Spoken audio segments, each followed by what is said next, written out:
friends, welcome back to Farm Girl Diaries. My name is Keelan and this is not a video I ever wanted to make. So we were together a couple days ago filming the Labor Day garden tour, and in that garden tour I had a whole list of plans that I wanted to do, and I was able to get some of that stuff done. I came home from hanging out with my parents and I pulled out a whole bunch of weeds, started chopping down sunflowers, and I made piles throughout my whole yard. And the plan was the very next day I was gonna take all these piles that I pulled out and throw them in bed in my truck and take them up to the farm and dump them on Labor Day, on the actual Labor Day. I filmed the video like 2 days before Labor Day. Today is Labor Day. So I came in from doing all that work. I had a machete. I was hacking trees down. I was working hard. There was intense labor involved. I was working hard. And I came inside and I was gonna sit down. I'm like, let's sit down and relax a little bit. And I was like, no, like, I don't. So one of my things about me is I don't like to relax. I don't know how to relax. If it's sunny outside, I need to be doing something. And for years, especially all my girlfriends, my coworkers, they're all the same way. Like, go sit down. Like, stop being so productive. Like, you need to relax. You need to learn the art of relaxation. It's not my thing. Apparently God also wanted me to learn the act of relaxation, because I came in and I was going to make this year's fire cider, and the turmeric that I needed was downstairs, and I walked down the cellar steps and I fell down them. And if I can back up and show you, oh, I can't back up far enough, but I broke my leg. Well, I broke my foot, not the leg. I broke my foot. So the lights in my basement are old. My house is old and the lights in my basement are old, and they don't always come on right away. And I was just having an argument with myself about where the turmeric is kept, even though I know exactly where the turmeric is kept. It has one home and I know exactly where it is, and I don't know why I was even having this conversation with myself. But the lights didn't come on and I missed the last 2 steps. Not even quite sure how it happened, because I came down flat-footed. Like, I didn't roll my ankle. This is my bad ankle. The foot, of course, I broke is, of course, my bad ankle. I had a very bad ankle injury in high school, so years ago. But of course, it was that ankle. I came down flat-footed and somehow broke something. Worst pain of my entire life. And the hardest part, like, the pain was intense. Wildly intense. The worst part, though, was I instantly felt like I was gonna black out, and my phone was up here. I didn't want to pass out on my basement floor. My basement floor it's an old, like, cement, dirty basement floor. It's very dirty, tons of dead bugs, and it's a very dirty basement. One of those basements that you look at, you're like, maybe you'll get killed in this basement. So I filled the basement with so much stuff that it no longer looks like a murdery basement, though. But I also don't want to black out on this dirty basement floor. And so the hardest part for me was honestly trying not to black out and get up the stairs so I could call for help. I didn't call for help right away. So as I'm coming up the stairs, like, I'm backing myself up the stairs, fighting the urge to black out. That's the most insane part to me, is I've never felt like I was gonna pass out, and that was intense. Something definitely popped out of my foot and popped out instantly, and my foot instantly got black and blue, like, along where that pop out. I don't know what that pop out was, but something came out of my foot that was previously in the foot. It did come out of the foot. So I am not somebody who calls for help. I'm not somebody that calls a doctor. Like, I can handle everything on my own. The only problem was I knew my parents were going away that evening. They were going to a local carnival, and I thought I might need crutches. Like, I didn't want to, like, I never even thought my foot might be broke. I'm just like, oh, I've sprained something. I popped something loose. A couple of days of rest might be all I need, but I might just need crutches. So I called my parents, so I had to call my parents quickly, like, can you bring down some crutches? So my dad came down and spent some time with me. Foot swelled up beautifully. Got very black and very blue. We didn't go to urgent care that night. We were my dad and I especially were on the same page of, like, it's just a sprain. It's fine. Between my mom and like my girlfriends, they were all like, you need to go to the hospital. I called my one girlfriend and she was eating dinner with her family and she's yelling at me like, you need to go. And I'm like, I think it's fine. She's like, Caitlin, you need to go. So the next morning we went to urgent care to get x-rays on the foot. I think that was a mistake. I regret going because the foot is broken. And it's the tiniest break you've ever seen in your entire life. For the record, it is such a small break. And let me see if I can back up and show you. This is not gonna go well for me. Like lock the horse. Okay. So this is what I have on for a little break that's over here. The smallest, tiniest break you've ever seen in your entire life. And I have a cast that goes all the way up to my knee. I think that's overkill. Okay, come closer. And so I did have to go and so I went to urgent care and they sent me to the hospital. I'm getting really tired every time I go to urgent care, I get sent to the hospital. It's like my newest thing apparently. But I had to go to the hospital to get CT scans to see if I need surgery. I don't think I do. I have got the official like all clear, but I don't think I do. So cross your fingers, say some prayers that I don't need surgery because that is already going to be like too much. So as of now, I cannot drive for 6 weeks. I don't even know how to like live life without driving. I can't walk for 6 weeks at least. I have a follow appointment in a couple days, and I think there maybe we get some more information. I'm praying to the good Lord above that this thing comes off of my foot and I get something much more manageable. I feel like this is overkill. I can walk on this foot fine. It hurts, but I can do it. I feel like this whole thing is overkill. And then, so all of this is for 6 weeks at least. Assuming no surgery, all that jazz. So the garden is just kind of chilling. My parents have come down, and today I was able to get them to go out with me and help me water because all those fall plants, I'm like, this is the first year I have a fall garden and I can't even be out there to like mess with it. So they did come down and we harvested a little basket of goodies. And they did bring me down today a horse, what we call, I don't know what it actually is called. We call it the horse. It is a walker on wheels, which has been phenomenal so far. I've had it for like an hour, but it's been phenomenal. Some things you don't realize when you are in a cast and you can't walk. Crutches suck. I am dying.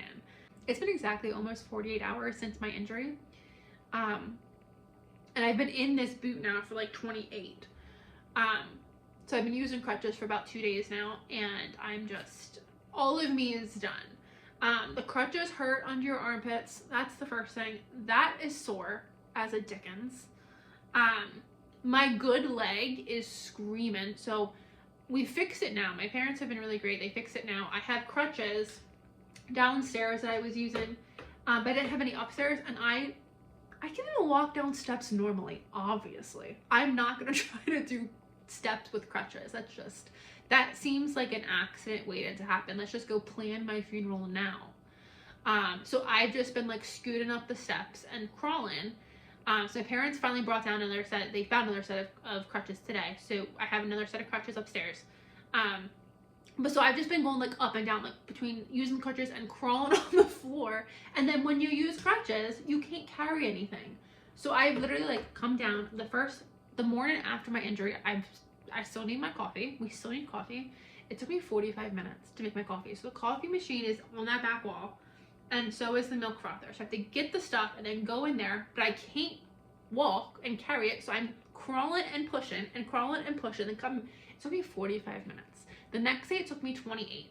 I'm thinking with this now, it's going to be hopefully much, much faster. So now I can actually like wheel myself and carry stuff, which is going to be great. So my good leg is absolutely screaming at me right now.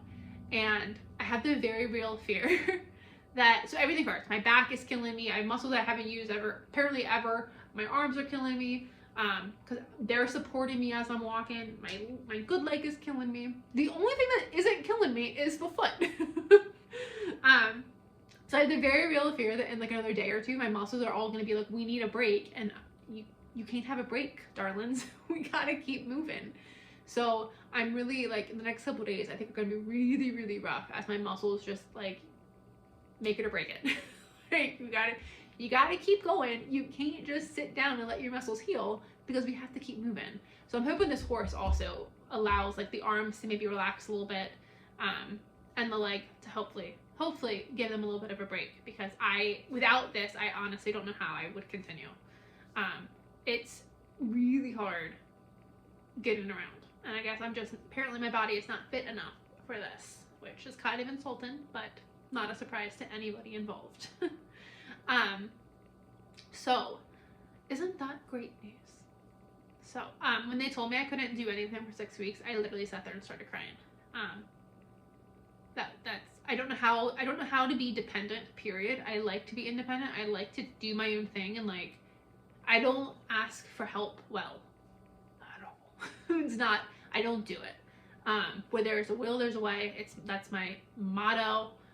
If you want to do something, you're gonna do it. And so I'm having to obviously relax that a little bit. And the one thing I was really worried about, which so far has not been an issue, is I don't know how to relax. I don't know how to just sit and not do something. So far, my body is so exhausted, I have no energy to do anything anyway. So I already took a nap today, which was very much needed. I think between all of the body work that I don't typically do, with, you know, just trying to get myself from point A to point B, and then my body trying to heal itself, I am exhausted. So I was really nervous that it was going to be 6 weeks of me sitting here just like, what am I going to do next? And I think that might not be as bad as I thought it would be. What is going to be so much worse is the mental battle. I was not prepared for this mental battle. I thought I would be, but I am not. So I'm kind of getting on board with, you know, I can't drive for 6 weeks. We'll see how that goes. That's going to be really hard.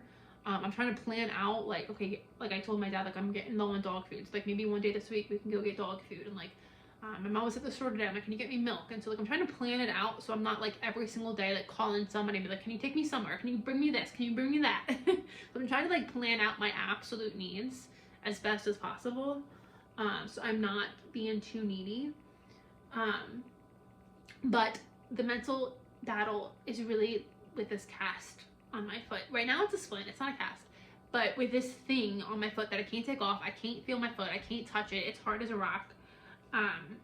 That is the challenge. Last night I really started freaking out because I can't move my ankle, I can't move my foot. And that really, really freaked me out. But I get claustrophobic if I can't like move myself exactly the way I want to. And the fact that I can't like bend my ankle and I can't like roll my ankle, I just can't move my ankle is not sitting well with me. So that's gonna be a fun mental battle that I'm gonna need to work through. Last night when this happened, all I want to do is tear this cast off. I don't even know where to start to get this thing off. But I was about ready to take a knife and just start hacking at it because I was losing it.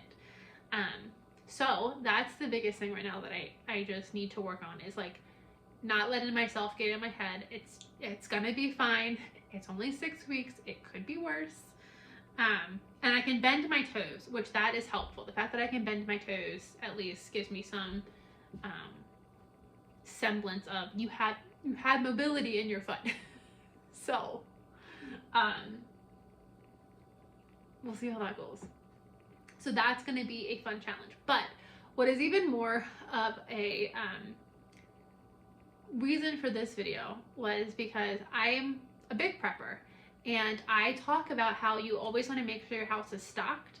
You always want to make sure that you have what you need, because you never know if there's a job loss or if there's a storm or there's anything that could make it so you can't leave your house. I'm trapped in my house for 6 weeks. Now, my parents and my parents are already taking me places. My friends have already offered to come get me and take me places. Like, I'm gonna leave this house in 6 weeks. However, as somebody who doesn't like to ask for help, and as somebody who is not going to be like, you know what I really want? I really want like avocado toast, and I need avocado from this store, and I need the toast from this store. That's not what I would do, but like for an example, like as somebody who's not going to do that, I 100% am going to dig down deep into my reservoirs. I have a canned pantry, I have freezers. This is exactly what I've prepared for. I've prepared for the time when I need to do this. And so I didn't expect a broken foot to be the need for me to like really hit my canned pantry hard and really hit my freezers hard, but we're gonna do it. Okay, I'm editing this video and I just wanted to pop on here and say that I have a green bee leaf on my shoulder. But so while I do 100% intend to dig down deep into my pantries, my parents have already planned like the next week of meals. I feel like Dad's making soup tomorrow. I forget what they have planned for the next day. So I have this pantry in case I needed it, but my parents are also not letting me starve. So I wanted to pop on here and make that clear. Even though I have it and I'm ready to use it when needed, I have not been abandoned in my time of need. I really don't want to take advantage of people who, their job is not to drive me and chauffeur me around everywhere. So I really, like, when I need something, like, I need to get what I need, but I'm not gonna, like, go out for willy-nilly things, just, like, desires or wants or whatever, you know?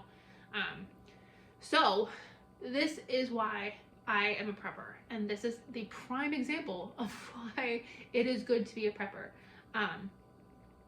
I don't need to leave this house. I have the food in this house. I can have whatever I need delivered if I needed to. But I have a good stock of food in this house that we're going to need to pull from. So one of the things I'm also going to have to learn, which I think this walker is going to be really good for, is I can stand and cook, absolutely. But I have one foot. I'm hopping around the kitchen on one foot.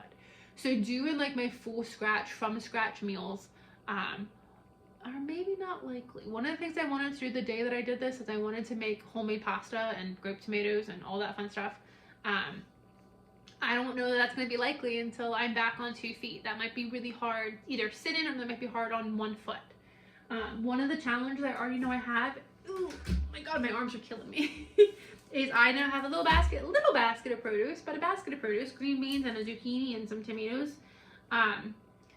I now need to process, because I don't want this stuff to go to waste. The whole reason I want to go out and pick it on one good foot is because I don't want my garden to go to waste, even though I am broken.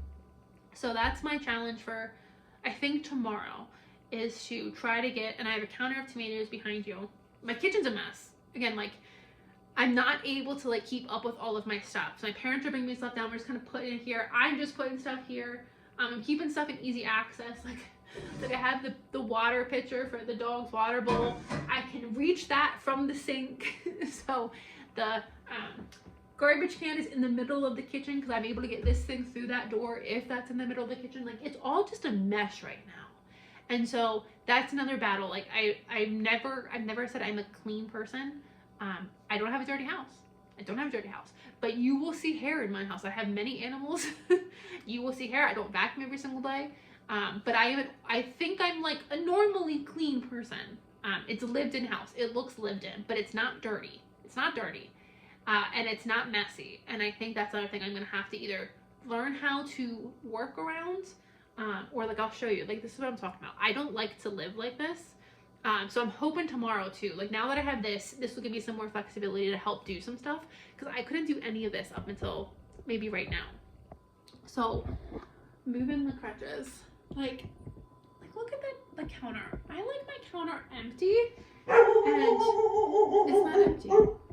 Getting into a new routine is going to be fun. And then trying to find motivation so I don't lose my mind. Like right now my leg really itches and I can't get to it. And I don't know what you do then. I don't know what you do. I think you just deal with it. Anyway, so content over the next couple weeks is going to be a little different. I do still want to make the fire starter. I have to get that made. I still have things we need to do. So we'll see how we get these things done. We're going to have to modify every aspect of our life right now, which I think is the stupidest thing I've ever heard of in my entire life. The anger that I have at myself is intense. It is intense and real, and apparently God wanted me to rest, so we are going to rest. But when I get to heaven, we are having a chat because this is stupid. Okay. Wish me luck on this fun new journey that I'm not excited to be a part of. But the garden is not going to bed anytime soon. So everything I just said in my last video, scratch that. It may go to bed this winter. It may honestly not. We're gonna see how that goes. Because they also said, so it's 6 weeks like in this boot. And then she made the point to tell me, as I'm sitting there already crying at the loss of 6 weeks of my life, dramatic. Okay, we all know I'm dramatic. Let's move past that statement.